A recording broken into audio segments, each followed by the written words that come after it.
ഇത് സ്ട്രെയിറ്റ്നറാ. സ്ട്രെയിറ്റ്നറോ? ഇതാരും കൊണ്ട് തന്നു? ആരും തന്നതല്ല. ആരെങ്കിലും തരുമോ ഇത് ഫ്രീ ആയിട്ട്? 2500 രൂപ കൊടുത്ത് വാങ്ങിയതാ. 2500 രൂപയ്ക്കോ? അതിന് പൈസ എവിടുന്ന് കിട്ടി? പൈസയൊക്കെ എൻ്റെ കയ്യിലുണ്ടായിരുന്നു, അത് ഞാൻ എടുത്തു. നിങ്ങൾ ഇങ്ങനെ നോക്കൊന്നും വേണ്ട, ആ പൈസ തന്നെ. ഞാൻ നിനക്ക് കറണ്ട് ബിൽ അടയ്ക്കുന്ന പൈസ എടുത്തിട്ട് നീ ഈ സാധനം വാങ്ങിയില്ലേ? ഇനിയിപ്പോ അതിനെന്ത് ചെയ്യും? അത് എപ്പോഴും കൃത്യമായിട്ട് അടയ്ക്കുന്ന തന്നെ അല്ലേ? KSEB ബില്ല് വന്നിട്ടല്ലേ ഉള്ളൂ, അല്ലാണ്ട് ഡ്യൂ ഡേറ്റ് ഒന്നും ആയിട്ടില്ലല്ലോ. അപ്പോഴത്തേക്കും കൊണ്ടുപോയിട്ട് അടയ്ക്കാം. ഡ്യൂ ഡേറ്റ് വരുമ്പോഴത്തേനും അടയ്ക്കാൻ വേണ്ടിട്ട് നീ പൈസ വേറെ എടുത്ത് വെച്ചിട്ടുണ്ടോ? ഇവിടെ ശമ്പളം കിട്ടി അന്ന് തീരുവാ പൈസ. ആ ചെലവ്, ഈ ചെലവ്, മറ്റേ ചെലവ് എന്ന് പറഞ്ഞിട്ട് എന്നിട്ട് പിള്ള പൈസ എടുത്തിട്ട് വേണ്ട സാധനം വാങ്ങിയിരിക്കുന്നത്. നിങ്ങൾക്ക് എല്ലാം വേണ്ടാത്ത, അതുകൊണ്ട് തന്നെ ഞാൻ പറയാണ്ട് വാങ്ങിയത്. അവിടുത്തെ സജിതയില്ലേ, അവൾ എന്നൊരു കല്യാണ വീട്ടിലേക്ക് പോകുന്നുണ്ട്. മുടിയൊക്കെ ഇങ്ങനെ തിളങ്ങിയിട്ട് നമുക്ക് നമ്മുടെ മുഖം അതിൽ കാണാൻ പറ്റും. ബ്യൂട്ടി പാർലറിൽ പോയിട്ട് സ്ട്രെയിറ്റനിങ്ങോ അങ്ങനെ എന്തൊക്കെയോ ചെയ്തിട്ട് വന്നതാ. 15000 രൂപയും കൊടുത്തിട്ട്. ഇത് 2500 രൂപയല്ലേ കൊടുത്തുള്ളൂ. 15000 ഒന്നും കൊടുക്കാനില്ല എന്ന് പറഞ്ഞപ്പോ അവളാ പറഞ്ഞു തന്നത് ഇങ്ങനെ ഒരു സാധനം വാങ്ങിയാൽ മതി, വീട്ടിലിരുന്ന് തന്നെ ചെയ്യാന്നുള്ളത്. ഞാൻ നിങ്ങൾക്ക് നഷ്ടമൊന്നും ഉണ്ടാക്കിയിട്ടില്ല, ലാഭം ഉണ്ടാക്കിയിട്ടുള്ളൂ. അതൊക്കെ പൈസ കയ്യിലുണ്ടെങ്കിൽ ചെയ്ത പോരെ?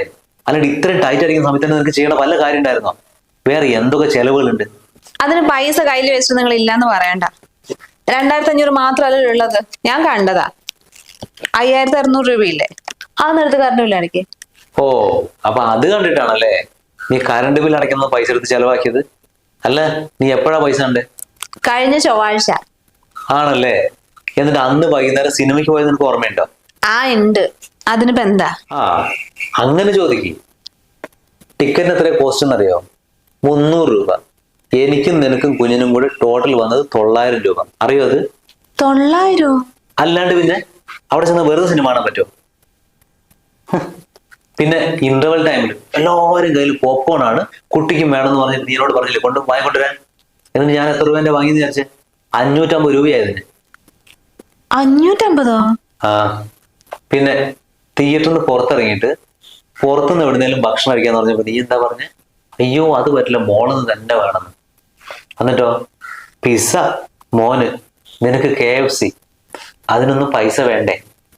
അതും കഴിഞ്ഞ് വീട്ടിലേക്ക് ബസ്സിന് വരാൻ പറ്റില്ല എന്ന് പറഞ്ഞിട്ട് നീ എന്താ ചെയ്ത്?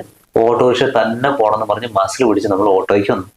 അവൻ ഇവിടെ വരെ കൊണ്ടുവിട്ടതിന് 450 രൂപ ചാർജ് ചെയ്തത്. അറിയോ നിനക്ക് ഇതൊക്കെ?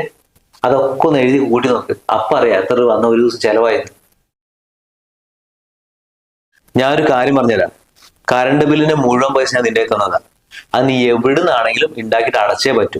ഇനി എന്നോട് ചോദിക്കാൻ നിൽക്കരുത്. പറഞ്ഞില്ലെന്ന് വേണ്ട.